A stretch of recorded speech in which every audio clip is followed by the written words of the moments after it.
Nithyananda. Dear Deutsche Welle, we the monks of the Sovereign Order of Kailasa, Nithyananda, would like to respond to your articles that is spreading Hindu-phobic, racist, lawfare and disinformation against Kailasa and the minority indigenous communities represented by Kailasa. This is in regard to your article that is published on your website on 1st of December 2023 and attributed to AFP AP titled, quote-unquote, Paraguay official ousted amid deal with non-existent country. It is very unfortunate that this article was published by you without contacting us. As a prominent media outlet, I am confident that you understand there are always two sides to a story. We would have appreciated if Deutsche Welle had contacted us. In the future, please make sure that you contact us to hear our side of the story prior to publishing articles that you've done earlier. So we would like to avail this opportunity to set the record straight about what happened. Deutsche Welle, by publishing this article, is undeniably responsible for furthering one-sided disinformation campaign inciting hate against the persecuted Hindu community. We strongly condemn any such Hindu-phobic racist lawfare and disinformation which is systematically perpetrated through such articles, which, as history has shown, is a weapon that imperial racists had perpetrated transnationally for thousands of years, which has displaced millions of Hindus, pushing them into generations of homelessness and statelessness. While Deutsche Welle may not be the author, Deutsche Welle is responsible and accountable for the ramifications of hosting and disseminating disinformation that is carried through this article. I'd also like to touch upon the violation of the ethics of journalism and the article's falsehood. As a prominent media, you may be aware that it is internationally recognized by various media self-regulatory bodies that ethics of journalism include, number 1, truth and accuracy. Number 2, independence. 3, fairness and impartiality. 4, humanity. And 5, accountability. Unfortunately, your article does not fall under any of the above mentioned ethics of journalism, violating the very standard internationally practiced. For these serious violations of principles of journalistic ethics and these serious instances of journalistic non-integrity in the article, we request you to immediately address the points that I'm going to be stating. In your article, you falsely refer to the SPH, quote-unquote, as fugitive, fled India in 2019, wanted on various criminal charges. You also have made several statements regarding the false allegations of sexual offenses. Let me put it clear and straight. The reviver of the United States of Kailasa, the Supreme Pontiff of Hinduism, Jagat Guru Mahasannidhanam, His Divine Holiness Bhagavan Nithyananda Paramashivam, has dedicated his life to the revival of Kailasa.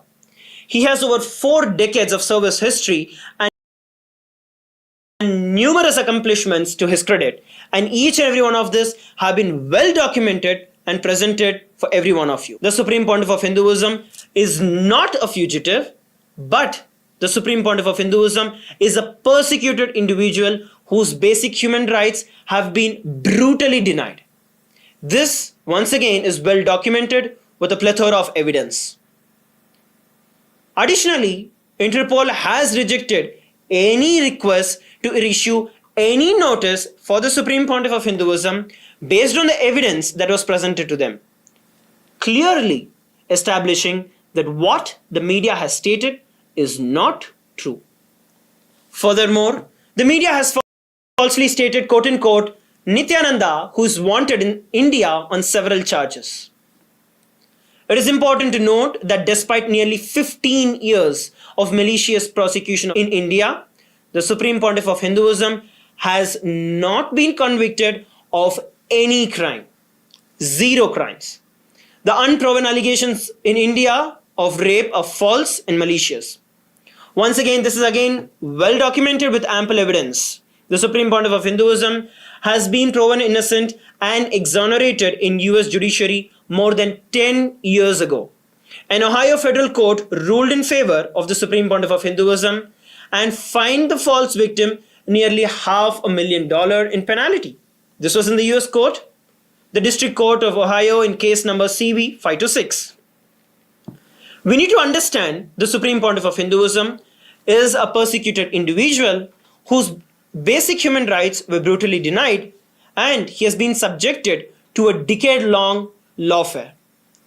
It's also noteworthy that many prominent world-renowned human rights advocates, including King's Counsel, Mr. Jeffrey Robertson, has given independent reports and legal opinions attesting this. The omission of the US court orders that exonerate the Supreme Pontiff of Hinduism's false accusations, and at the same time, in sharp contrast, actively spreading disinformation in relation to the above mentioned false accusations has amplified our already persecuted minority indigenous Hindu communities of Kailasa. Once again, we strongly condemn this racist lawfare and disinformation that is perpetrated through the media by such false statements. Your article falsely stated, particularly referring to Kailasa as quote-unquote a non-existent country, a fictional state, a fictional country. I'd like to clarify here. Is Taiwan, Kosovo, or Palestine a state? Some would say yes, others would say no. But what is incontrovertible here is that self-determination, a term used in the United Nations Charter and various other international regulatory bodies, this self-determination is a human right which is enshrined in multiple international instruments. Another incontrovertible human right is the right to freedom of religion. These are the rights that are being exercised by all of Kailasa's citizens. Kailasa may be less recognized compared to other states, but that does not deny the people of Kailasa from exercising their fundamental human rights and the political rights of building a diplomatic relation and recognition. Kailasa is a sovereign entity as per international law. Kailasa by its very nature is non-violent, a humanitarian service-based nation.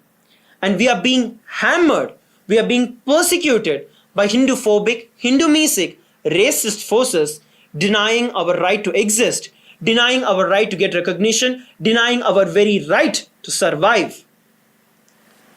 People with a common origin, history, language, culture, customs, and a religion can turn into a nation through the awakening of a national consciousness. A nation can exist without a state, as is exemplified by various stateless nations that exist today. Citizenship is not always the nationality of a person.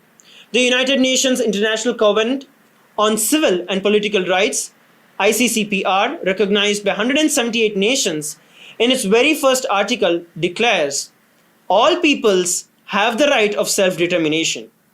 By virtue of that right, they freely determine their political status and freely pursue their economic, social, and cultural development. I also want to share further details about the hate crimes and shocking racism in the article published by Deutsche Welle. Around 3200 BCE, 56 such nations protecting the civil, political, religious, and human rights of 10,000 indigenous minority communities.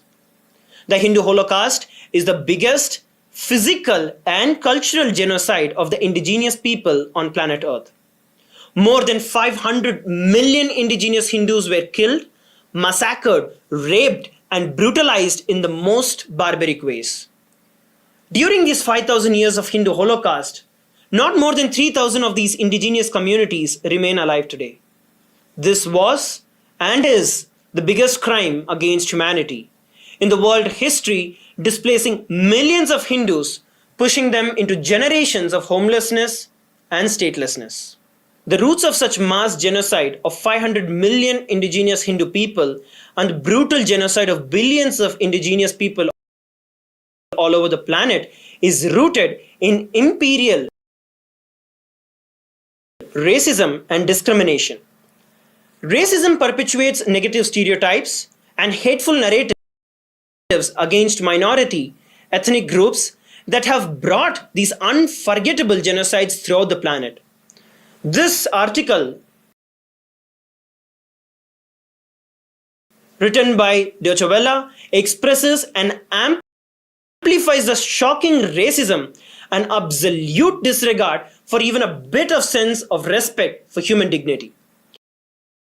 Particularly, your article expresses and incites extreme racism, dehumanizing hateful sentiments towards the people of Kailasa, negatively stereotyping the entire persecuted minority indigenous Hindu communities of Kailasa as if less than a human, as a cult, while racially discriminating and dehumanizing the Supreme Pontiff of Hinduism by calling him a Hindu cult leader.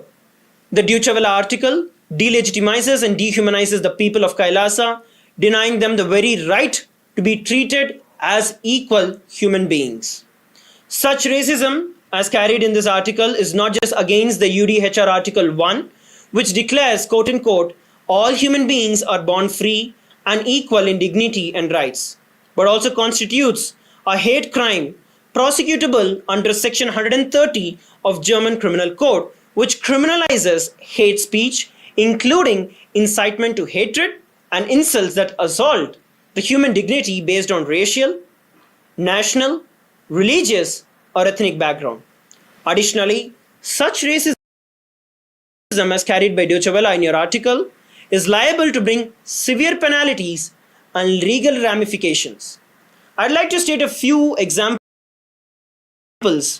An individual who negatively stereotyped and dehumanized the Kailasa community, referring it as a cult, and the Supreme Pontiff of Hinduism as a cult leader, was penalized $500,000 in case 2:13 CV 526.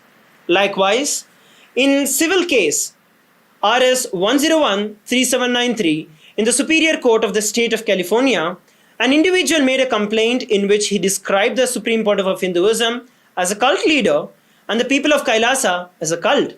The court dismissed the suit and ordered the individual to pay $500,000 for the crimes.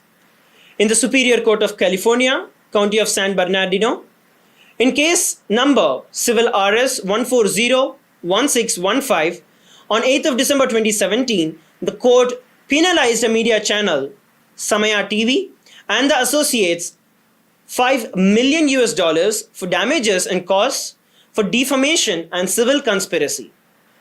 This judgment is often recorded in international law journals as one of the most significant defamation suits brought against media. In your article, it is stated, quote unquote, false officials duping, who also appear to have duped several local officials, signing a memorandum of understanding with the representatives. Let me clarify that the document referenced was not a memorandum of understanding, but a proclamation. As it is a proclamation, there is nothing that Kailasa receives in return. Furthermore, even a MOU would have merely been just a statement of possibility of the contributions in the future. However, Kailasa, without any vested interest, without anything to gain, without any obligation to contribute, completely, selflessly, has already contributed millions of Paraguayan Guaranis worth of medical aid to support the people in the said local community in Paraguay. This was on November 9th, 2023. Kailasa's humanitarian aid is not gathered through taxes as most established nations would, but instead is raised through hard work and sacrifices of the Supreme Pontiff of Hinduism, and the contributions of the hard-working individuals of the persecuted minority indigenous community who are inspired to do the same, witnessing the Supreme Pontiff of Hinduism's relentless sacrifices and unshakable commitment towards this mission.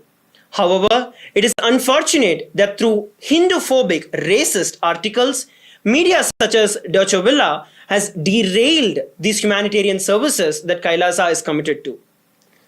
Deutsche Welle, by hosting and publishing this article, has extraordinarily amplified this systematic persecution.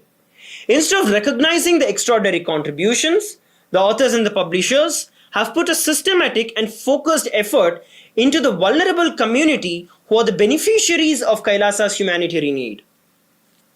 Another statement that is mentioned in your article, quote unquote, admitting he'd been conned, their motives for duping him were not clear, etc. Once again, I'd like to state Kailasa is a sovereign entity as per international law. Kailasa is the revival of the ancient, enlightened Hindu civilizational nation which is being revived by the displaced Hindus from around the world. Kailasa is recognized international body. It has established bilateral relations and has not scammed anyone. Organizations and institutions representing Kailasa have established diplomatic relations with many cities, many states, constituencies, municipalities around the world, bridging cultures, encouraging interreligious dialogue, and continuing our Hindu-based humanitarian services to promote global peace through a better understanding of diverse cultures. In your article, it is also falsely stated, quote unquote, Chamorro told reporters on Thursday that purported officials from the United States of Kailasa had told him the country was a South American island. Once again, this statement is completely false, fabricated, and in complete contradiction of the publicly stated and widely circulated facts. Kailasa's representatives have never stated to anybody that Kailasa is a South American island.